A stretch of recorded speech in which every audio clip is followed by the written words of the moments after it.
حشر میں سید وہ تم سے بھی کہیں گے دیکھنا۔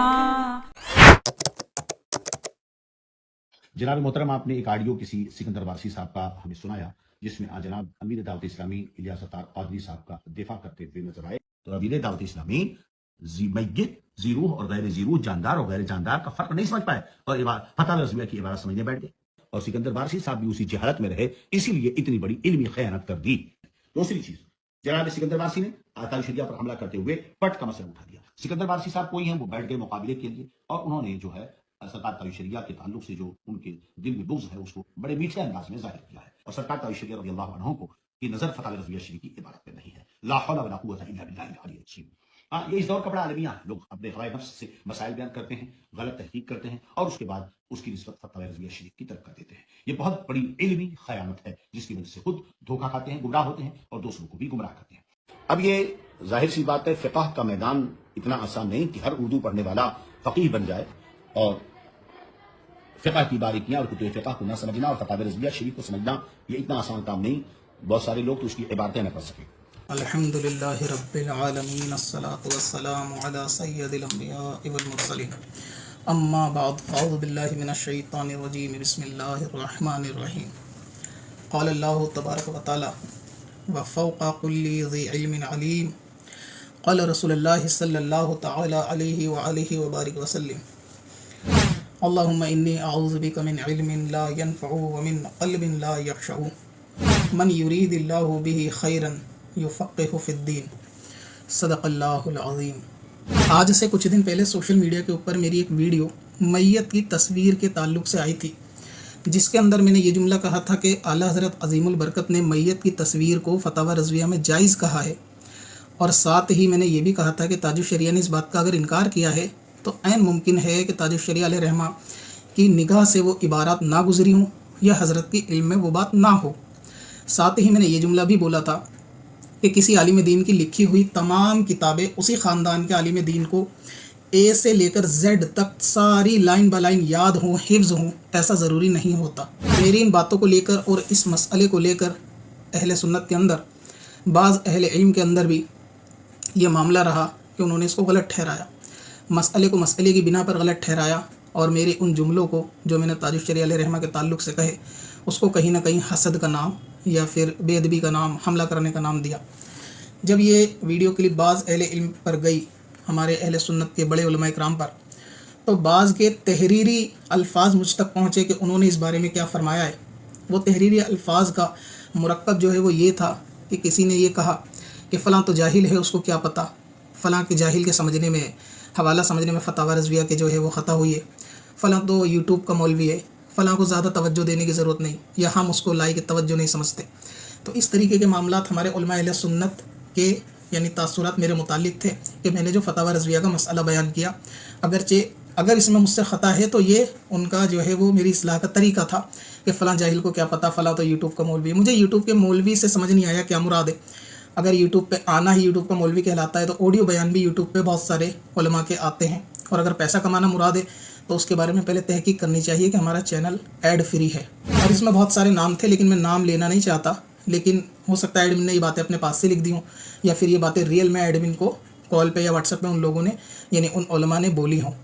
اور ٹھیک ہے، کسی کو قابل توجہ نہ سمجھنا، فلاں جاہل ہے، اس کو سمجھ نہیں آیا حوالہ، یا فلاں کی باتوں پہ دھیان دینے کی ضرورت نہیں ہے، یا وہ اسی طریقے سے غلط مسائل بتاتا ہے وغیرہ وغیرہ۔ ان میں ایک نام وہ بھی ہے کہ جنہوں نے اپنے غلط مسئلے سے توبہ رجوع ہماری توجہ دلانے کے بعد کیا ہے، لیکن وہ حضرات بھی کہتے ہیں کہ ہم قابل توجہ نہیں ہیں۔ بہرحال یہ مسئلہ بھی نہیں ہے۔ میں فتاوی رضویہ کے اس مسئلے پہ جو مجھے پڑھنے سمجھنے میں غلطی ہوئی ہے میں اس پہ بھی ابھی آؤں گا، لیکن اس سے پہلے کچھ باتیں اہل سنت کے اندر میں رکھنا چاہتا ہوں، کیونکہ اللہ تبارک و تعالیٰ نے مجھے زبان دی ہے، اور حق بولنے کا بھی مجھے اختیار ہے، اور اپنی بات رکھنے کا بھی مجھے اختیار ہے۔ سب سے پہلے تو یہ سمجھنا چاہیے کہ قرآن پاک میں اللہ تبارک و تعالیٰ نے کہا کہ ہر علم والے پر ایک علم والا ہے۔ نبی پاک صلی اللہ تعالیٰ علیہ وسلم نے فرمایا کہ اللہ تعالیٰ جس کے ساتھ بھلائی کا ارادہ کرتا ہے اس کو دین کا فقیہ بنا دیتا ہے، دین کی سمجھ عطا کرتا ہے۔ اس بات میں کوئی دو رائے نہیں ہے کہ چاہے میں ہوں یا دنیا کا کوئی بھی مفتی ہو یا کوئی عالم ہو یا کوئی طالب علم ہو، مسئلے کو پڑھنے سمجھنے میں سب سے غلطیوں کے امکان اور چانس ہے۔ لیکن مجھے دیکھ کر تعجب یہ ہوا کہ اگر مجھ سے کوئی مسئلہ پڑھنے یا سمجھنے میں غلطی ہو گئی تھی تو ہمارے بڑوں کا جو اصلاحی طریقہ تھا مجھے اس پر تھوڑی سی بڑی تعجب ہوا. یہی تو دکھ ہے ستمگر تیرے رویے نے دکھی نہیں کیا حیران کر دیا ہے مجھے. یعنی وہ کلام وہ الفاظ جو مجھے نہیں لگتا کہ اہل علم کے ہونے چاہیے. اخلاق کے درجے سے بہت نیچے کی باتیں، ابے تبے تو تڑاک والی اس طریقے کے الفاظ سے ملتے جلتے الفاظ جو ہے وہ بولے گئے. لیکن میں سمجھے یہ نہیں پا رہا کہ اگر اہل سنت میں کسی چھوٹے سے کوئی غلطی ہو جاتی ہے تو کیا ہمارے بڑوں کا یہی شفقت کا طریقہ ہے کہ بجائے اس کو بتانے سمجھانے کے اس کو اپنا دشمن سمجھ لینا اور لاٹھی ڈنڈے نکال لینا اور ان کے الفاظ ایسے تیروں کی طرح پیش کرنا کہ جیسے وہ اب کفر اور ایمان کا مسئلہ بن گیا، اس کا اسلام سے کوئی لینا دینا نہیں. میری اس بات سے بہت سارے لوگ اتفاق کریں گے کہ اگر چھوٹے سے غلطی ہوئی ہے تو وہ شفقت کا حقدار نہیں ہے. ایسا نہیں ہوتا. میں یہ 100% مانتا ہوں کہ مجھ سے لاکھوں چیزیں سمجھنے میں غلطی ہو سکتی ہے، لیکن اگر ہمارے بڑوں کو یہ چیز کی خبر مل گئی کہ فلاں کی سمجھنے میں غلطی ہوئی ہے تو وہ مجھ تک وہ بات اچھے لہجے اچھے انداز میں شفقت کے طور پہ بھی تو بتا سکتے ہیں.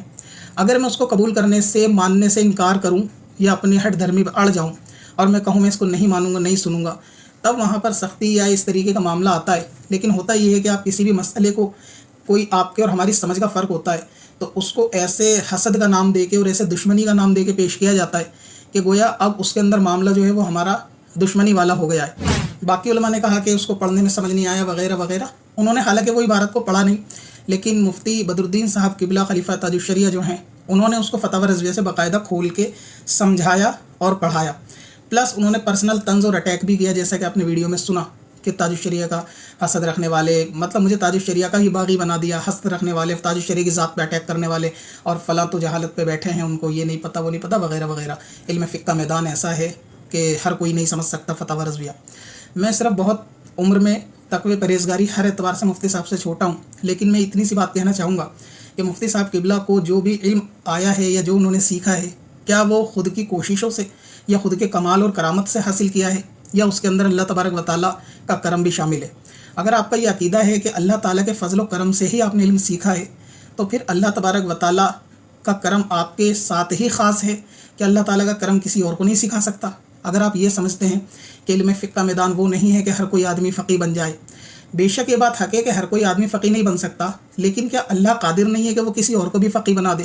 یا پھر آپ کے گمان میں یہ چیزیں ہیں کہ جو سمجھیں گے وہ آپ ہی سمجھیں گے، یا جو مسئلہ حق ہوگا وہ آپ کے سینے پر ہی اترے گا، یا آپ کے سوا کہیں اور علم کو سمجھنے والا ہی نہیں ہے، یا اللہ بھی معاذ اللہ قادر نہیں کہ کسی اور کو سمجھا دے؟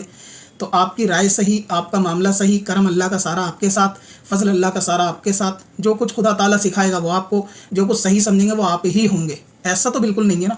تو ان باتوں سے، ان الفاظوں سے کہیں نہ کہیں ایسا امیجنیشن ہوتا ہے کہ جیسے کہیں نہ کہیں علم کے اندر جو ہے وہ تکبر جیسا معاملہ ہے کہ ہم جو سمجھے ہیں وہ فلاں کوئی نہیں سمجھ سکتا. میں یہ تسلیم کرتا ہوں کہ میرے پڑھنے میں 1000 غلطی ہو سکتی ہے، لیکن میں یہ گزارش کرتا ہوں کہ ہم آپ کے چھوٹے ہیں، آپ ہمیں شفقت سے سمجھا سکتے ہیں. آپ کو ہمیں مقابلے میں آنے کی ضرورت نہیں. آپ آسمان ہیں، ہم ذرے ہیں، ہم آپ کے مقابلے میں بھی نہیں ہیں. بھلا آپ سے ہمارا کیا مقابلہ ہوگا؟ آپ جیسے علماء سے ہی سیکھا ہے.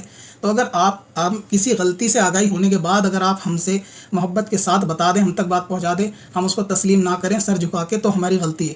لیکن آپ ہمیں کیوں تاج الشریعہ کا حاسد، باغی اور اس طریقے کے القاب سے لوگوں کے اندر معاملہ کرنے کی کوشش کرتے ہیں؟ اب یہ دیکھیں کہ پبلک بھی ان چیزوں سے مفتی صاحب کو ہی کہہ رہی ہے کہ یعنی میرے جملے میں تاج الشریعہ کی توہین نہیں تھی، لیکن مفتی صاحب کی قبلہ کو اس میں توہین لگی. اور یہاں تک کہ پبلک نے خود مجھے ویڈیو بھیج کر بولا کہ مفتی صاحب کیسی باتیں کر رہے ہیں. تو اہل علم کا اخلاقی معیار جو ہے وہ کبھی نیچے آتا ہے تو پبلک اس کو نوٹ کرتی ہے. آڈینس جو ہے وہ روٹی ہی کھاتی ہے اور منہ سے کھاتی ہے. پبلک سمجھتی ہے کہ کون شخص اپنی بات کو رکھ رہا ہے اور کون شخص اپنی بات کو منوا رہا ہے. میں اس بات کو نہیں کہہ رہا کہ آپ کو مجھ سے کوئی اختلاف نہیں ہو سکتا یا علمی لیول میں ایک دوسرے کو کسی سے اختلاف نہیں ہو سکتا. میرا ہمیشہ سے فوکس یہ رہا ہے کہ آپ کو کسی سے لاکھ اختلاف صحیح، لیکن آپ کا اپنا نظریہ پیش کرنے کا ایک جو اخلاقی تقاضا ہے آپ اس کو پورا کریں. آپ اپنی بات رکھیں تو آپ ایک اچھے لہجے میں مثبت انداز میں رکھیں، پبلک فیصلہ کر لے گی.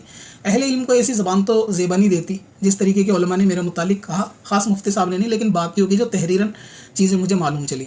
اس بات میں کوئی شک شبہ ہی نہیں ہے کہ آپ ہر چیز کو مجھ سے بہتر جانتے سمجھتے ہیں. میری کوئی حیثیت اوقات آپ کے آگے نہیں ہے، لیکن ایسا اسلام کا اصول بھی نہیں ہے کہ چھوٹا ہمیشہ ہی غلطی پر ہوگا اور بڑے سے غلطی نہیں ہو سکتی، سمجھ میں اس سے مسٹیک نہیں ہو سکتی. لہٰذا اسی لیے میں مفتی صاحب قبلہ کے تعلق سے ویڈیو بنا رہا ہوں، کیونکہ حضرت نے یہ کرم نوازی کری کہ اس کو مجھے پڑھ کے بھی سمجھایا، بتایا بھی کہ مسئلہ ایسا نہیں ایسا تھا. اور جو چیز مجھے اچھی نہیں لگی وہ پرسنل اٹیک کرنا، کیونکہ قوم جانتی ہے کہ میں مسئلہ کے اعلیٰ حضرت والا ہوں یا نہیں ہوں، یا تاج الشریعہ کا باغی ہوں یا نہیں ہوں.